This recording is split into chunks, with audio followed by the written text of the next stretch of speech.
Nós começamos há 3 semanas atrás uma série de mensagens chamada O Poder da Aliança. Não sei se você tem acompanhado, se você tem estado conosco. E o que Deus tem nos dado, e a palavra que Deus tem nos dado, é uma palavra que nos desafia a viver uma vida de alianças. É uma palavra que nos desafia a assumir uma vida de aliança. E aliança com Deus, aliança com a igreja, aliança com o propósito que Deus tem para a nossa vida.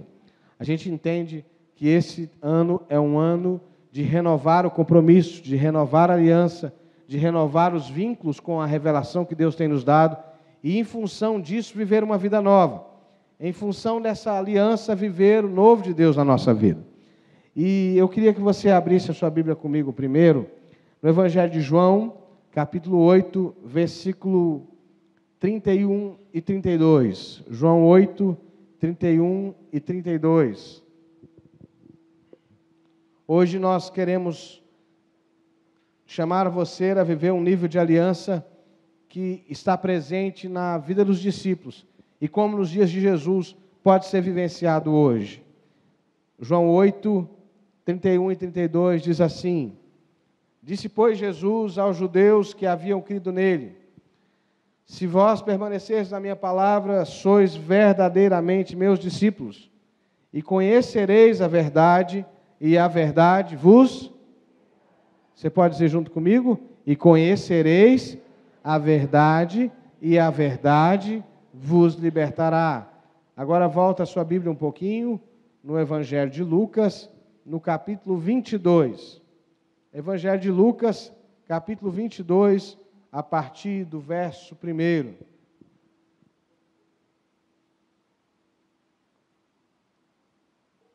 Lucas 22, a partir do verso 1, diz o seguinte: Estava próxima a festa dos pães asmos, chamada Páscoa.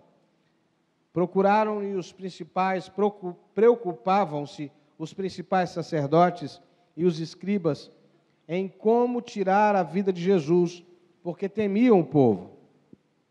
Ora, Satanás entrou em Judas, chamado Iscariotes, que era um dos 12, e este foi entender-se com os principais sacerdotes e capitães sobre como lhes entregaria Jesus. Então eles se alegraram e combinaram em lhe dar um dinheiro. Judas concordou e buscava uma boa ocasião de lhe entregar sem tumulto. Chegou o dia da festa dos pães asmos, em que importava comemorar a Páscoa. Jesus, pois, enviou Pedro e João, dizendo: Ide, preparar-nos a Páscoa para que a comamos. Eles lhes perguntaram: Onde queres que a preparemos? Então lhe explicou Jesus: Ao entrar na cidade, encontrareis um homem com um cântaro de água. Segui-o até a casa em que ele entrar, e dizei ao dono da casa: O mestre manda perguntar-te onde é o aposento no qual hei de comer a Páscoa com os meus discípulos. Ele vos mostrará um espaçoso cenáculo, ali fazei os preparativos. Indo, tudo encontraram como Jesus lhes dissera, e prepararam a Páscoa. Chegada a hora, pôs-se Jesus à mesa, e com ele os apóstolos, e disse-lhes: Tenho desejado ansiosamente comer convosco essa Páscoa, antes do meu sofrimento, pois vos digo que nunca mais a comerei, até que ela se cumpra no reino de Deus. E tomando um cálice, havendo dado graças, disse: Recebei e reparti entre vós, pois vos digo que de agora em diante não mais beberei do fruto da videira, até que venha o reino de Deus. Amém? Que o Senhor fale conosco através da sua palavra. É interessante que uma das coisas que nós temos dito e proclamado aqui e falado com toda a nossa força é que aquilo que foi manifestado nos dias de Jesus pode se manifestar hoje. E ainda com mais intensidade, porque a gente tem conhecimento e a gente recebe informações de muito mais coisas que os discípulos tinham na época de Jesus. Ou seja, como foi nos dias de Jesus, pode ser hoje. O desafiador é que pode ser como nos dias de Jesus, tanto para o bem quanto para o mal. Na verdade, o reino de Deus se manifesta independente da nossa da nossa condição, independente da nossa aceitação ou não dele, o reino de Deus está aí se movendo, se manifestando. Nós temos uma tendência que é muito típica da nossa cultura, de avaliar a ação de Deus a partir do contexto que a gente está. A gente olha o agir de Deus a partir da realidade que eu estou vivendo. Se eu estou vivendo um tempo de prosperidade, eu digo, Deus está agindo na minha vida. Se eu estou vivendo um tempo de conquistas, eu digo, Deus está agindo na minha vida. Mas se de repente a coisa começa a ficar difícil, se o cenário começa a mudar, eu começo a dizer, Deus, não sei, não estou muito seguro. Se talvez eu não consigo perceber e sentir mais aquele ânimo que eu tinha um tempo atrás, eu digo, alguma coisa está errada, né? Esse ambiente não combina mais comigo, alguma coisa está diferente. Porque nós temos uma tendência de avaliar a nossa predisposição, de avaliar o nosso coração a partir do ambiente que está à nossa volta. Nós olhamos o ambiente e a partir do ambiente nós decidimos se ele está cheio de Deus, se ele é propício a Deus ou se ele não é propício a Deus. Eu já vi tantas vezes as pessoas olharem para uma situação e dizer assim, pastor, não vai dar jeito. Pastor, já tentei de tudo. Pastor, o senhor não sabe. Não é? Quando a gente trata de casamento, então, essa é uma fala muito comum. Eu já tentei, estou 10 anos tentando, estou 15 anos tentando. Não é possível que agora, que o senhor entrou na conversa, a coisa vai mudar. Eu enfrento essa situação na minha vida há muitos anos, pastor. O senhor não tem noção. Eu queria que você prestasse atenção que neste capítulo que nós lemos, nós temos pelo menos 3 tipos de público. E o chamado de Deus é que a gente se identifique com o grupo dos discípulos. Porque é isso que nós somos, não é isso? Você é discípulo de Jesus? Mas presta atenção. O ambiente que Jesus está vivendo, o momento que Jesus está vivendo é o momento da Páscoa. O povo celebrava a Páscoa, a saída do Egito, o povo celebrava a libertação do Egito, e agora nessa Páscoa vai acontecer um ato profético. Jesus vai ser entregue para ser morto e crucificado, e a partir dessa situação, um novo ciclo vai se abrir na vida do mundo, da história da revelação. Jesus já se manifestou com sinais, maravilhas, prodígios, coisas grandes aconteceram, mas isso não impede que algumas coisas aconteçam. Por exemplo, uma delas é que os principais sacerdotes, enquanto Jesus está preparando a Páscoa, enquanto está chegando o tempo de celebrar a libertação, os caras estão ocupados, preocupados em como prender Jesus. Esse é um tipo de resposta, por exemplo, que ainda acontece hoje, que está presente hoje, às vezes no meio da igreja, às vezes dentro da nossa casa, às vezes dentro de nós mesmos, onde Deus está agindo, Deus está fazendo, Deus está falando, e nós estamos preocupados em fazer uma coisa religiosa, em manter uma coisa religiosa, em manter e guardar os nossos padrões. Deus está falando, Deus está agindo, Deus está abrindo um ciclo novo, mas eu me fecho, eu me resisto, e de uma certa maneira eu mato, eu aniquilo aquilo, eu me preocupo em reter aquilo que Deus está trazendo. Não é estranho que os principais sacerdotes estivessem preocupados em calar Jesus na época da Páscoa? Não é estranho? Não é estranho que depois de tantos sinais e maravilhas, houvesse quem quisesse calar Jesus? Não é estranho? Ainda mais esse povo sendo uma gente religiosa. Uns caras que estudavam, que conheciam a palavra, que conheciam as promessas. Mas é interessante que isso fala de um aspecto de cada um de nós. Talvez você não queira se equiparar aos principais sacerdotes, mas de alguma maneira, irmãos, há dentro de cada um de nós, ou se não dentro, ao nosso entorno, uma tendência de manter as coisas do jeito que elas estão. Há uma tendência de manter as coisas do jeito que elas estão. Diz assim, já está assim, já deu certo, já deu errado mesmo, não tá, mas eu não quero mexer, ou deu certo ou deu errado, ou porque você já se decepcionou, ou porque você já não quer mais. De alguma maneira, há no ser humano caído uma tendência de manter as coisas, que é tão contraditório como os principais sacerdotes tentarem interromper Jesus. Percebe? Isso pode ser visto na vida de uma pessoa, que é resistente ao agir de Deus na sua casa, na igreja, na tua célula, no teu ambiente de trabalho. Como pode ter a ver com uma tendência interna sua, com uma coisa sua, que de alguma maneira resiste. Você percebe o desafio da palavra de Deus, mas resiste. Você percebe oportunidades de viver uma vida nova, mas resiste de alguma maneira. Há um conservador dentro de você, e não é conservador no bom sentido da palavra, né, porque tem um bom sentido, mas um conservador de conservar, de manter coisas que você acha que não precisam mexer mais. Mas é interessante que a presença de Jesus e a vida de Jesus mudava tudo. Você já viveu alguma situação na sua vida que parecia que estava mudando tudo e você diz assim, por favor, já não aguento mais mudança? Já viveu alguma situação assim? Você diz assim, chega, já mudei demais, já mudou muito, tá bom assim, vamos parar por aqui. Já viveu alguma situação assim ou não? Já? Pois é mais ou menos isso. Os caras estão perdendo o controle.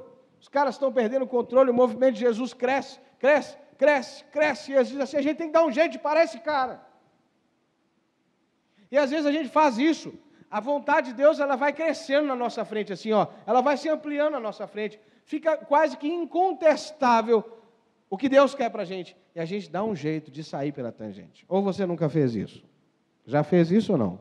Eu estou falando grego aqui. O que vocês acham? Já fizeram isso? Não? Já? Já disseram assim, Senhor, o senhor podia dar mais um sinalzinho? Já fizeram assim? Senhor, bom, Deus já falou, mas deixa eu testificar, né? Porque você sabe, né? É uma coisa muito séria, mudar isso na minha vida é uma coisa muito séria. Aí você diz assim, eu vou ver na palavra para ver o que diz. É um pouco disso. Na verdade, você está resistindo o irresistível. Você está resistindo um mover que quer alcançar você, não quer passar por cima de você, quer alcançar você. Porque a Bíblia diz que a vontade de Deus é boa, perfeita e agradável. Eu vejo milagres acontecendo o tempo inteiro, quando pessoas cheias de medo, pessoas cheias de insegurança, mas de alguma maneira submissas e ensináveis, se dispõem a obedecer a palavra. Elas me trazem uma situação dificílima, e eu digo assim, olha, a palavra de Deus diz isso, a palavra de Deus diz isso. Você confia na palavra? Então obedece, vai por esse caminho que você vai prosperar. E a pessoa me dá inúmeros motivos para não ir por aquele caminho, mas quando ela tem um coração ensinável, ela obedece, e Deus honra. E o milagre acontece, e o milagre se estabelece. Mas quantas vezes a gente resiste o mover de Deus, porque acha que vai mexer demais com a nossa estrutura. Isso é tão verdade na fé de Israel, que isso permanece de alguma maneira até hoje.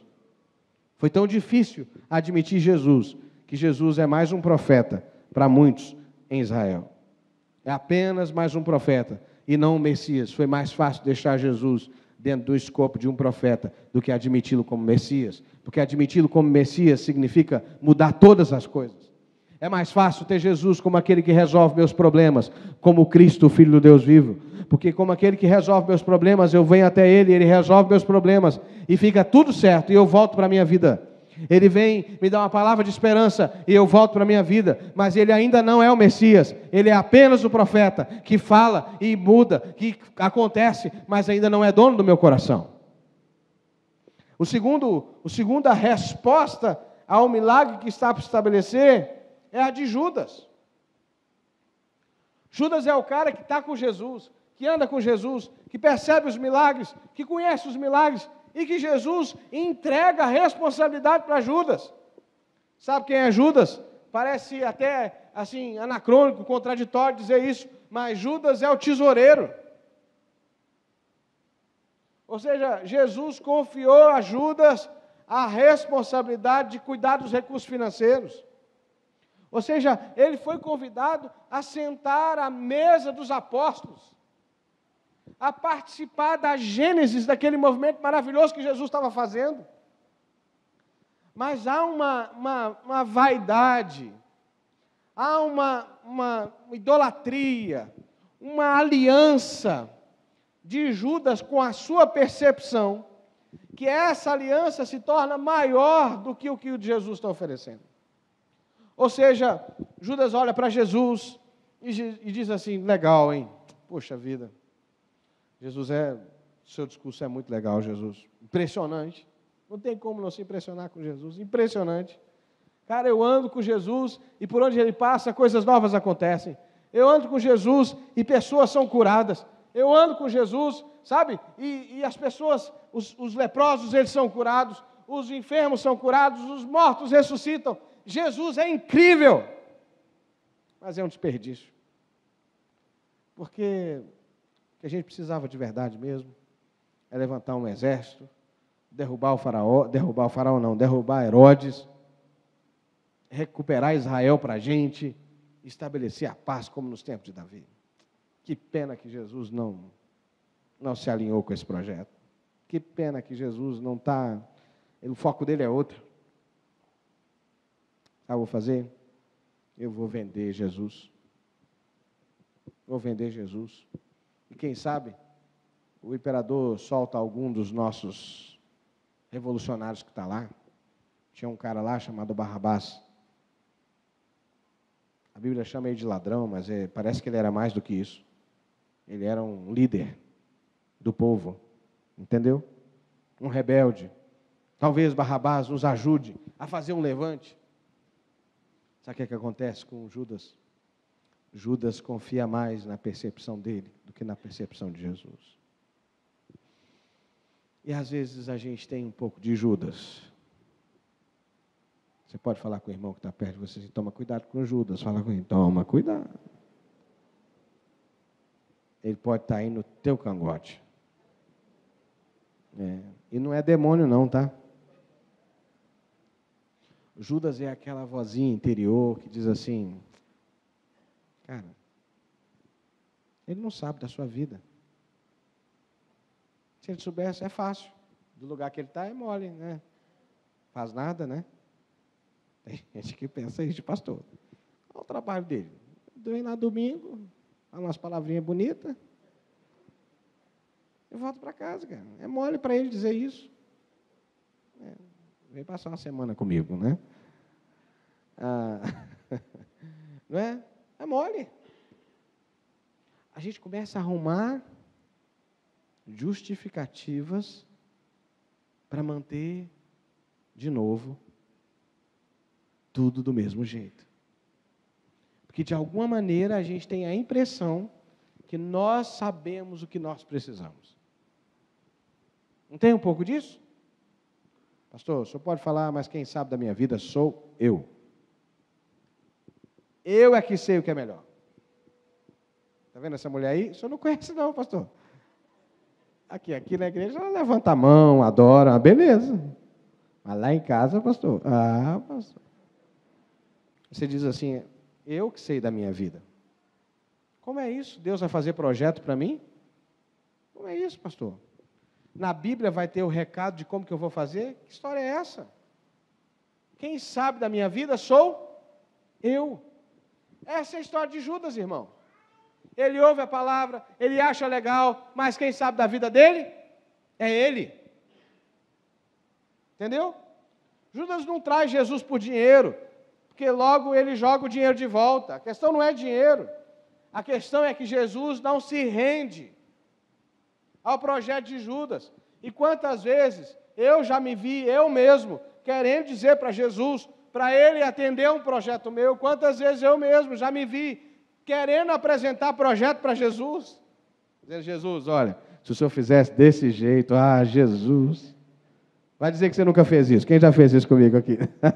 Né? Jesus, olha, tá bom, tua palavra diz que é assim, assim, assim, mas olha, se o senhor fizesse isso, Jesus, a gente ia arrebentar a boca do balão. Hein? No fim, irmãos, há uma idolatria da sua vontade aí. No fim, há uma desconfiança de que a vontade de Deus é boa. No fim das contas, você confia mais, e quando nós fazemos isso, a gente está confiando mais na nossa percepção do que na palavra de Deus, do que no poder de Deus, e é isso que Judas faz.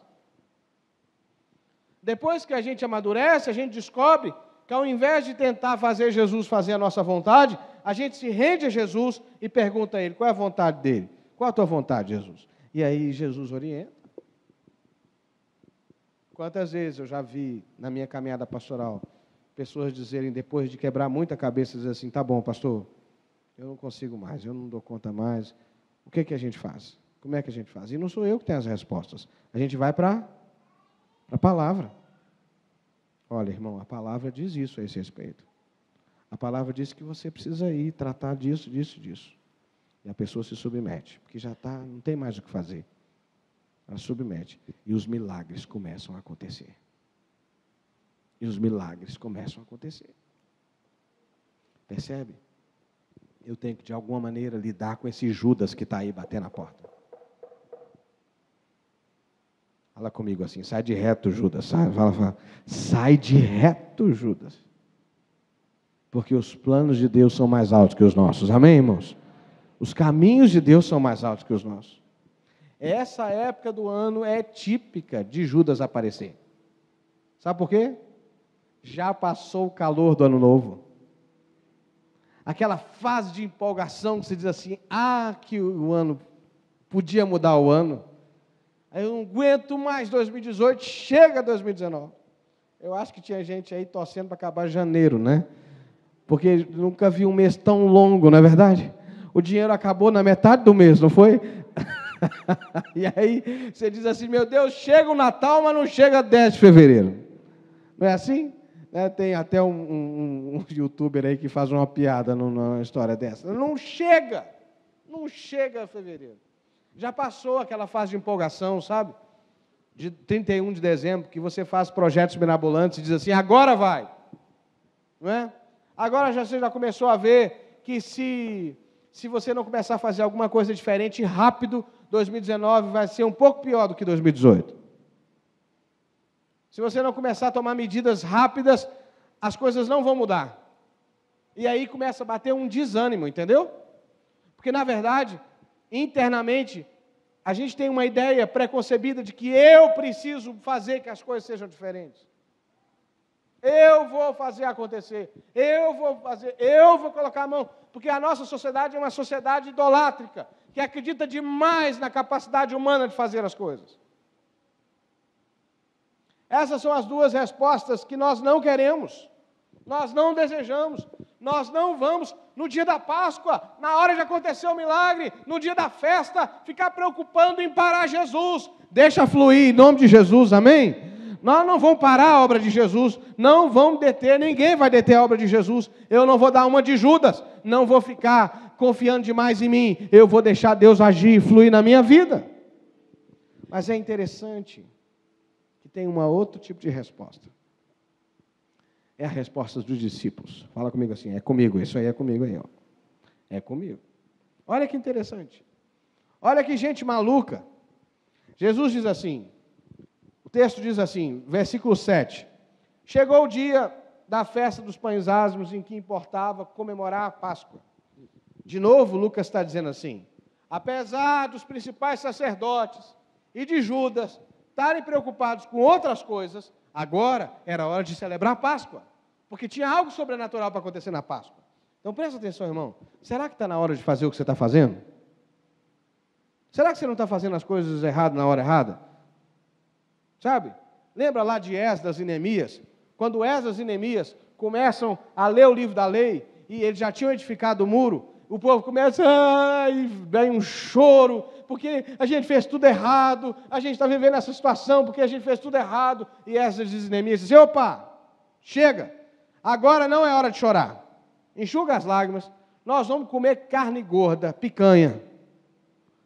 Vamos comer carne gorda, a parte do vinho a gente deixa para lá porque a gente não bebe, não é verdade? Nós vamos comer carne gorda e vamos celebrar a vitória de Deus. Não é hora de chorar, agora é hora de celebrar. Tem gente, na hora da celebração, fazendo outra coisa. Igual Marta, que Maria está lá, Jesus está lá, Maria está lá aos pés dele, e ele está fazendo, então toma cuidado, para você não fazer as coisas certas, as coisas erradas, na horas erradas. Mas aqui chegou a hora da Páscoa, e Jesus envia, versículo 8, Pedro e João dizendo: olha a encomenda de Jesus, irmãos. Vamos preparar a Páscoa para que a gente possa comer. Então eles perguntaram para Jesus: onde é que o senhor quer que a gente prepare a Páscoa? Então Jesus explicou: ao entrar na cidade, olha, imagina você indo preparar a Páscoa para Jesus. Ao entrar na cidade, você vai encontrar um varão, um homem, com um pote d'água. Um cântaro de água segue até a casa que ele entrar. Olha que mistério. Jesus diz assim: olha, vocês vão preparar. Onde vai ser, Jesus? A Páscoa. Jesus diz assim: olha, vocês vão chegar ali, vai ter um sujeito com um vaso, um cântaro de água, vão atrás dele. Você pode imaginar isso? Aí continua. Aí quando ele chegar na porta da casa dele, você diz assim: olha, o mestre manda perguntar a você: onde é o aposento no qual hei de comer a Páscoa com os meus discípulos? Olha a pergunta não é assim: olha, Jesus estava precisando de um lugar para a gente fazer a Páscoa, será que dá para emprestar? Não, não é isso não. É assim, ó, onde é que você preparou o lugar que nós vamos fazer a Páscoa? E aí diz o texto que o homem foi e Jesus disse: ele vai mostrar para vocês um cenáculo espaçoso, um lugar para preparar as coisas. Parece estranho, não parece? Mas ao mesmo tempo que tem gente querendo matar Jesus, ao mesmo tempo que tem gente traindo Jesus, nesse mesmo lugar e nesse mesmo ambiente tem gente vivendo de revelação. Entendeu? Tem gente vivendo sobrenatural. Você está entendendo? Tem gente vivendo pela fé, ao mesmo tempo que tem gente querendo parar Jesus, que tem gente traindo Jesus, tem gente indo atrás do homem da cabeça que está com um vaso, lata d'água, lembrou da mulher, lata d'água na cabeça.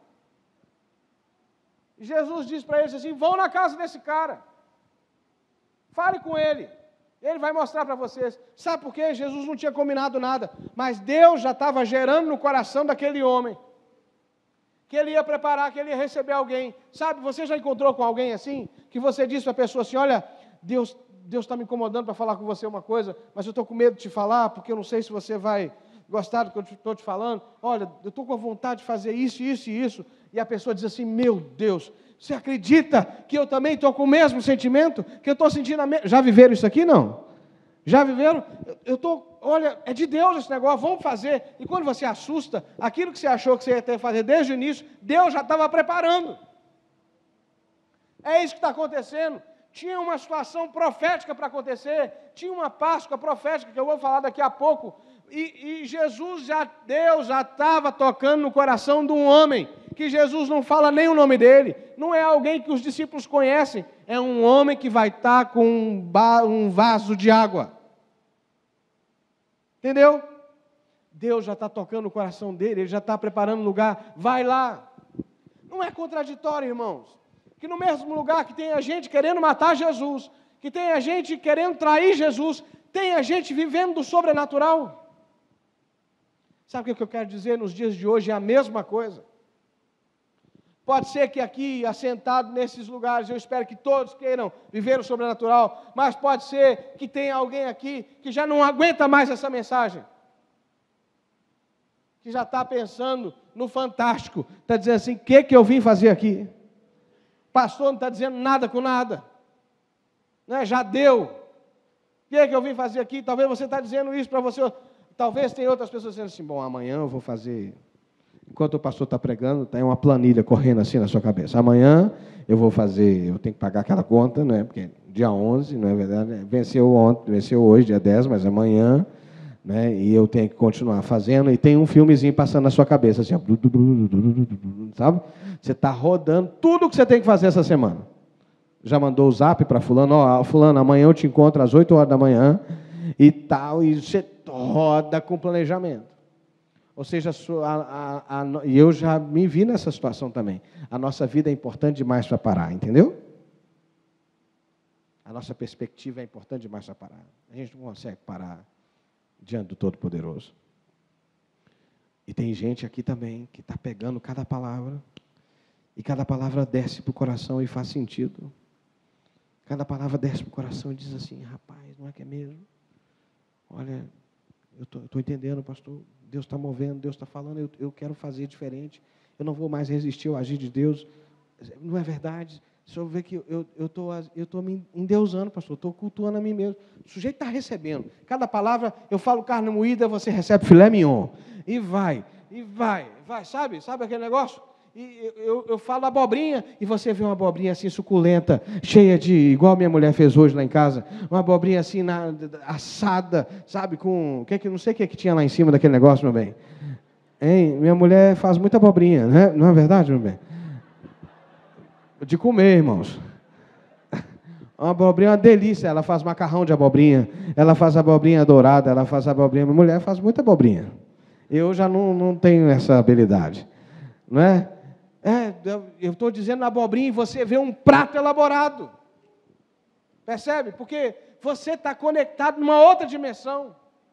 Vocês não têm noção de quantas vezes Deus já mudou a minha história e minha vida e abriu ciclos novos, sentados aí, ouvindo um homem de Deus pregar, lendo a palavra, no meu quarto, no secreto, eu deito, e aí de repente Deus traz uma revelação.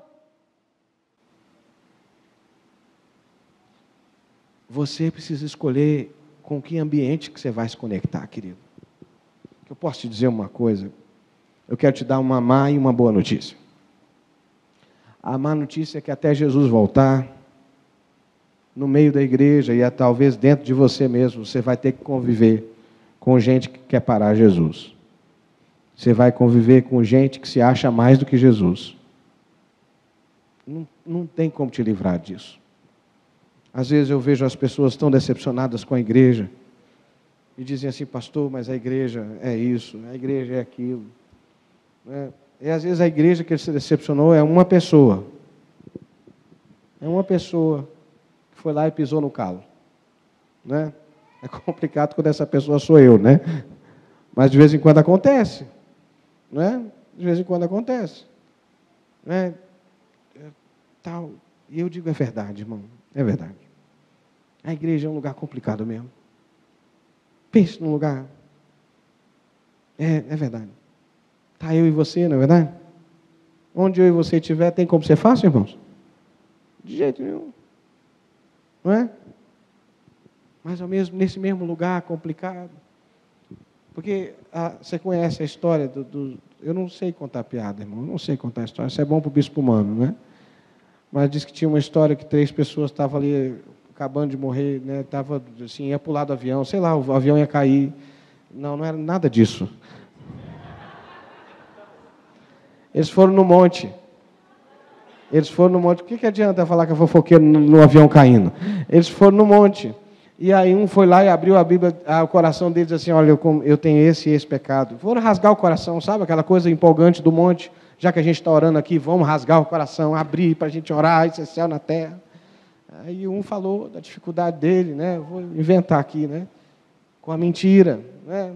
Outro falou da dificuldade dele, sabe? Sei lá, ele não respeitava, sei lá, inventa um pecado aí. E o outro disse assim, eu já tenho um problema para guardar segredo, eu sou um fofoqueiro de marca maior. Sabe essa história? A gente lida com pessoas assim na vida da igreja também. Não é? É verdade, irmãos. Por isso até que você tem que selecionar para quem que você conta seu segredo. De vez em quando vem um fofoqueiro precisando de Jesus aqui. Vocês acham que deve ter lugar na igreja para fofoqueiro precisando de Jesus? O que vocês acham? Tem ou não tem? Tem que ter, irmão. Vai deixar ele ir para o inferno. Se arrepende, muda. Jesus muda a história. Vocês acham que tem que ter lugar para mentiroso na igreja também? O que vocês acham? Hein, irmãos? Tem, claro que tem. O sujeito deixa de mentir. Conhece Jesus, que é a verdade, e Jesus muda a história do sujeito. É ou não é verdade? O problema é o estágio que você encontra. Às vezes a pessoa está no início da caminhada. Às vezes ela está, né? É verdade. Mas na igreja também tem um povo que se move pelo sobrenatural. Na igreja também tem gente vivendo essa doideira aqui, procurando o homem que está com um vaso de água na cabeça. Apesar de nós, no meio da igreja, tem um movimento santo acontecendo, irmãos. E eu e você precisamos decidir a que ambiente você vai se conectar. Qual ambiente que você vai se conectar? ao ambiente dos principais sacerdotes, o de Judas ou dos discípulos? É você que tem que fazer a escolha. E permitir que Deus trate da sua história. Porque olha qual é a atitude de Jesus. Acompanha comigo. Versículo 14. E aí eu não sei, Cristiano, se você consegue, assim, rapidinho, abrir aí na linguagem de hoje. Não é? Eu vou abrir a minha na linguagem de hoje. Lucas 22, versículo 14. Olha o que diz lá. Olha o que diz aí, eu vou ler para você. Na linguagem de hoje. Quando chegou a hora, Jesus sentou-se à mesa com os apóstolos e lhe disse: como eu tenho desejado comer esse jantar de Páscoa com vocês, antes do meu sofrimento. Pois eu digo a vocês que nunca comerei esse jantar, até que eu coma verdadeiro jantar que haverá no reino de Deus. Então Jesus pegou o cálice de vinho, deu graças a Deus e disse: peguem isso e repartam entre vocês, pois eu afirmo que vocês nunca mais beberei deste vinho até que chegue o reino de Deus. Depois pegou o pão e deu graças a Deus, em seguida partiu o pão e deu aos apóstolos, dizendo: isto é o meu corpo, que é entregue em favor de vocês. Façam isto em memória de mim. Depois do jantar, do mesmo modo deu o cálice, dizendo: este cálice é a nova aliança feita por Deus com o seu povo, aliança que é garantida pelo meu sangue, derramado em favor de vocês. Presta atenção, é o mesmo ambiente. Os principais sacerdotes querendo matar Jesus. Judas querendo trair Jesus. Os discípulos preparando o lugar, Deus movendo o lugar. E Jesus, ansioso por aquele momento. Porque aquele momento ia abrir um ciclo novo na história da humanidade. Jesus diz assim: como eu estou desejoso dessa hora. Como eu estou esperando, como eu estou desejando que a gente tenha essa refeição. Que a gente celebre essa Páscoa. Porque essa Páscoa é a primeira Páscoa de uma nova história. Essa Páscoa é uma Páscoa que vai ser contada por muitas gerações. Você já prestou atenção que quando a gente celebra a Santa Ceia, a gente repete as palavras que Jesus disse nessa Páscoa? Não é? Este é o pão que foi partido por vós. Este é o cálice da nova aliança do meu sangue. Por que a gente faz isso? Porque Jesus sabia que aquela Páscoa inauguraria um novo tempo. Agora ninguém mais precisaria viver debaixo de escravidão. Agora não precisaria mais de um véu que dividia o altar do lugar de adoração. Não, agora os filhos de Deus teriam acesso direto ao Pai. Porque apesar de ser um momento de muito sofrimento, estava chegando a hora de pagar o preço do pecado, estava chegando a hora de quebrar o jugo que pesava sobre nós. E Jesus diz assim: como eu estava esperando por essa hora. E o interessante, os principais sacerdotes não estão lá, mas Judas está na mesa. A presença de Judas não intimida Jesus. Sabe, querido, porque o que Jesus tem para fazer na sua vida não pode ser paralisado por quem se opõe a ela. Tem um corinho antigo, o pessoal bombou, né, os corinhos, eu tenho que tomar cuidado, né? Mas tem um corinho antigo que diz assim: ninguém detém, aleluia, é obra santa. Não vou parar porque já vão começar a gravar. Ninguém detém, pode gravar, não tem problema não. Ninguém detém, irmão. É obra santa. Aquilo que Jesus preparou para você, Ele vai te dar. Você pode dizer isso comigo? Aquilo que Jesus preparou, fala para o teu irmão, aquilo que Jesus preparou para você, Ele vai te dar. Ele está ansioso por manifestar. Apesar das circunstâncias. Percebe? Como é que a gente faz, irmãos? Como é que a gente faz? A gente olha os principais sacerdotes e diz assim: vai ser hoje não. Olha lá, olha lá. Não é? De vez em quando Deus levanta alguém para interceder pela vida da igreja, e é maravilhoso que isso aconteça, e Deus mostra as lutas que a gente está passando, né? Deus revela, Deus põe angústia no coração, e diz: pastor, eu tive uma visão, que o negócio estava difícil, pastor. Eu disse assim: irmão, eu estou vivendo esse negócio aí, Deus está te levantando, você está sabendo agora, mas eu já estou sabendo, porque eu estou vivendo essa peleja aí, Deus está te movendo para ti, né? Mas ao mesmo tempo, aí de repente você vê o Judas lá traindo Jesus, O sujeito diz que é de Jesus, anda com Jesus, é companheiro de Jesus, mas não quer nada com Jesus. Você conhece algum Judas assim? Amigo de Jesus, serve na mesa de Jesus, mas não quer nada com Jesus. Dá vontade de chamar ele de uma coisa, né? Não é?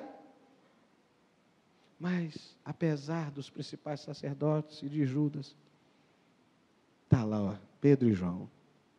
Cadê o homem que Jesus falou? E olha ele lá. Olha ele, está com um vaso de água lá. Olha ele, cara. Vamos lá, vamos entrar atrás dele? Vamos, aí vai.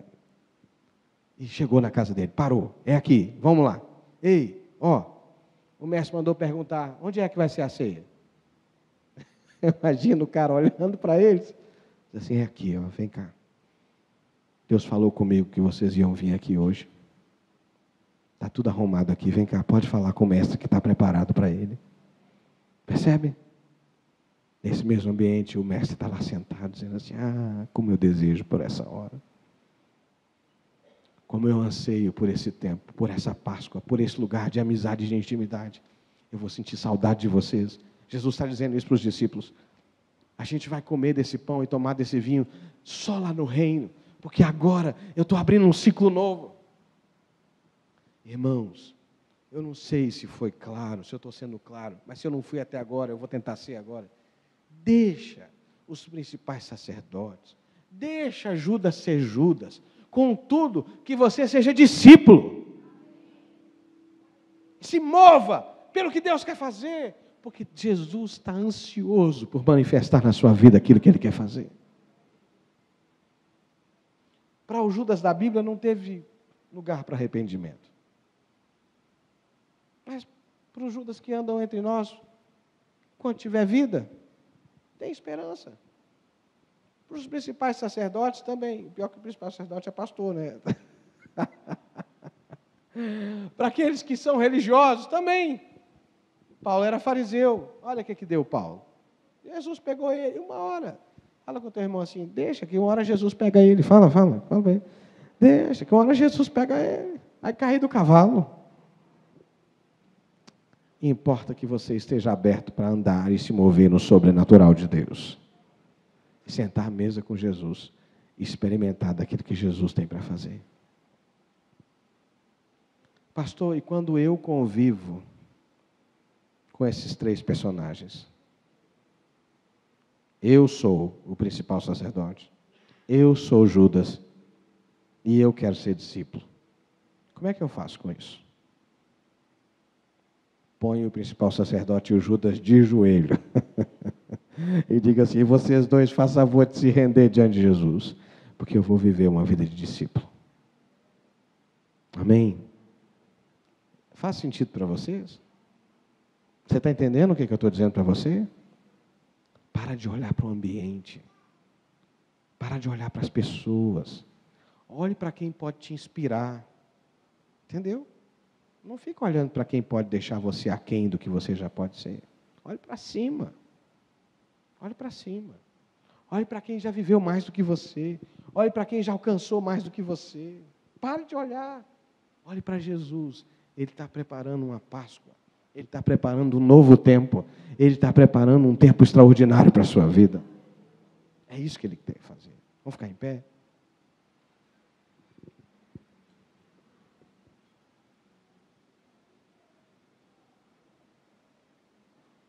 Como nos dias de Jesus, hoje, você pode escolher se alinhar com diversos movimentos que estão à nossa volta. Você pode se alinhar com movimentos de incredulidade. Você pode se alinhar com movimentos de resistência. Mas você pode se alinhar com um movimento de temor de Deus.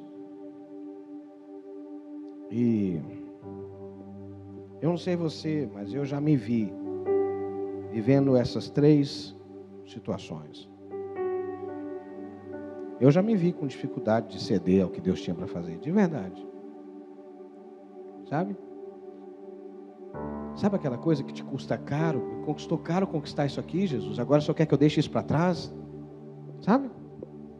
E Jesus diz assim, filho, o que eu tenho preparado é melhor. Entendeu? O que eu tenho preparado é melhor, filho. Mas quantas vezes eu já quis me agarrar a coisas que eu conquistei? Você já fez isso? Já? Quantas vezes eu tive que mudar a minha visão? Eu achei que era de uma forma. Fui ensinado assim, desde pequenininho. É assim, assim, assim. Só que aí Jesus começa a me mostrar que é tudo diferente. Já teve momentos que eu disse assim, não, como assim? E aí eu vou ler a Bíblia de novo. E sabe que Jesus tem razão? Sabe que o que Jesus está dizendo faz sentido? E que talvez minha tradição e meu costume seja só uma tradição e um costume e não revelação de Deus?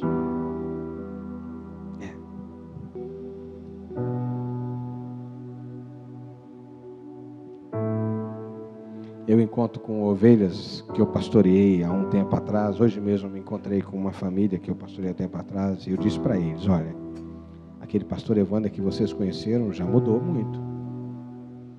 Então, ó, talvez tem coisa que pode ser que goste, né? Tem coisa que talvez não, mas já mudou. Porque eu aprendi que a melhor identidade que eu posso ter é a de Jesus. E por isso a minha está mudando sempre. Eu estou sempre pronto para mudar e dar um passo novo. Porque Ele é que sabe quais são os pensamentos que Ele tem para a minha vida. Então, querido, vamos sentar na mesa com Jesus? Seria tão bom se a gente tivesse a Santa Ceia aqui hoje, não é? Mas você pode fazer isso no seu coração. Vamos sentar na mesa com Jesus. Ele está ansioso por nos encontrar. Se você quer esse lugar de intimidade, eu quero te convidar a sair do seu lugar e vir aqui à frente. Dizer, eu quero esse lugar de intimidade com Deus. Eu quero esse lugar onde os teus planos se manifestam na minha vida, apesar das circunstâncias. Onde o seu plano se manifesta na minha vida, apesar das pessoas. Onde o seu plano se manifesta na minha vida, apesar da realidade. Apesar dos meus pecados. Apesar da minha incredulidade. Apesar de mim, o plano de Deus vai se estabelecer. Vem ao altar, vem colocar a sua vida diante de Deus. Venha dizer para Deus, eu me rendo, Jesus, eu me coloco na tua presença. Vem, querido, vem rapidinho, vem orar. Vamos colocar o coração diante de Deus.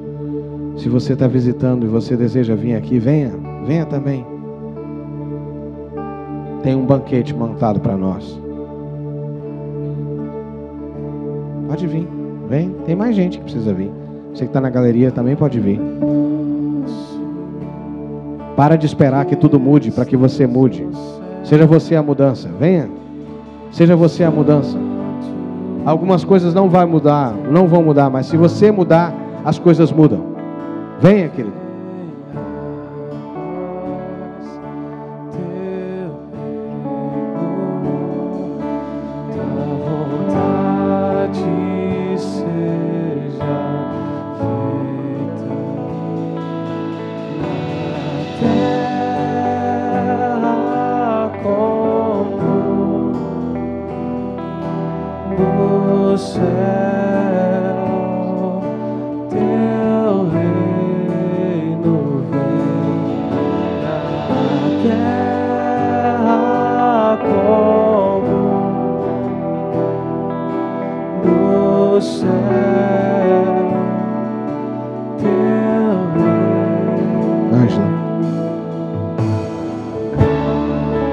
Vamos cantar essa canção mais uma vez.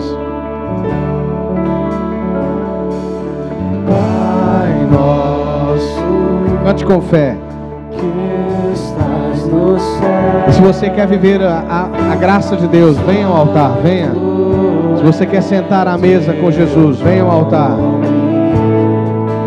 Venha a nós, teu reino, seja feita a tua vontade na terra como no céu. Teu reino vem na terra como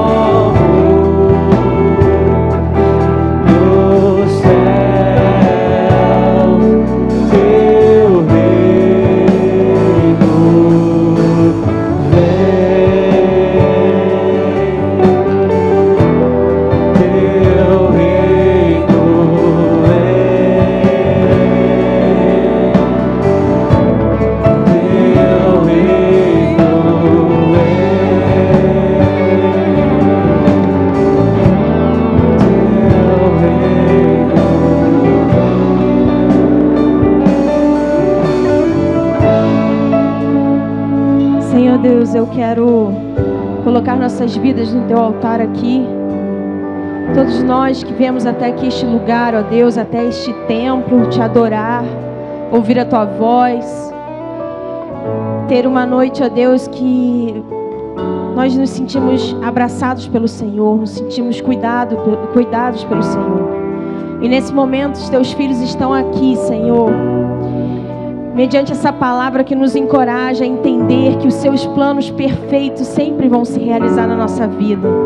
Que o Senhor tem cuidado de nós, apesar de qualquer circunstância, de qualquer situação, ó Deus. Por isso, em nome de Jesus, eu quero clamar ao Senhor por essa bênção que nos alcança em todo instante, por essa bondade do Senhor, por essa misericórdia do Senhor, que é tão grande, muito maior do que podemos pensar, do que coisas palpáveis que podemos ter. Nós sentimos, ó Deus, que Tua misericórdia, o Teu amor por nós é muito maior, muito além. Os Teus sonhos por nós é muito além. Então nos ajude a acreditar cada dia mais e confiar em Ti, que tudo isso vai se cumprir, que o Senhor tem cuidado de nós, que o Senhor está conosco no meio da aflição, no meio da angústia, no meio da apatia e de tantos outros sentimentos ruins que passam pelo nosso coração, nosso sentimento, nossa mente, ó Deus. Por isso, em nome de Jesus, eu quero clamar, ó Deus, que o Teu Espírito Santo maravilhoso, que transforma as nossas vidas, a nossa mente, o nosso coração e a nossa vida por completo, possa, ó Deus, fazer uma morada permanente na vida de cada um dos Teus filhos aqui, ó Deus. E nos ajude, Senhor, a entender, ó Pai, os Teus planos e os Teus projetos para as nossas vidas, ó Pai.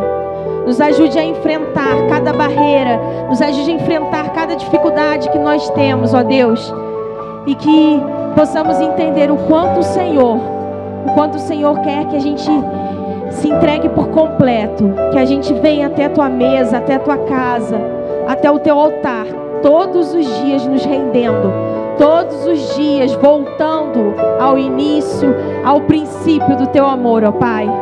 Nos ajude a alcançar, Senhor, em Ti, essa força, essa persistência, ó Deus, para que esse ano de 2019, que está no início ainda, seja um ano maravilhoso de conquistas na Tua presença, um ano cheio da Tua graça.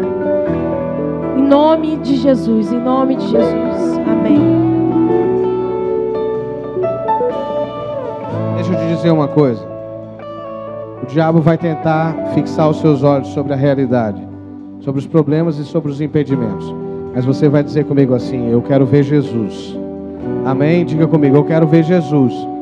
Eu quero olhar para Jesus. Eu quero ver o que Jesus está fazendo. O que Jesus está fazendo? Diga comigo assim: Ele está preparando um lugar, Ele está preparando uma mesa, Ele está preparando um banquete, porque tem uma coisa grande para acontecer. É isso, irmãos. O cenário era de desistência, o cenário era de morte, mas Jesus estava ansioso pelo que Ele ia começar. Olha para Jesus. Você pode estar olhando para o lugar errado. Olha para Jesus, porque Ele está preparando algo novo para você. Diga comigo assim, levanta as suas mãos, erga as suas mãos e diga: eu recebo, Jesus, essa palavra. Eu tomo posse dessa palavra. Eu creio no que o Senhor está preparando. Somente me ajude a me mover no sobrenatural, a me mover pela fé, a andar pela fé, a obedecer sem duvidar. Porque mesmo que haja quem te deixe, mesmo que haja situações difíceis, o Teu plano permanece perfeito sobre mim. Eu me rendo à Tua vontade, em nome de Jesus. Em nome de Jesus. Amém. Você crê assim? Você se rende à vontade de Jesus? Amém? Amém.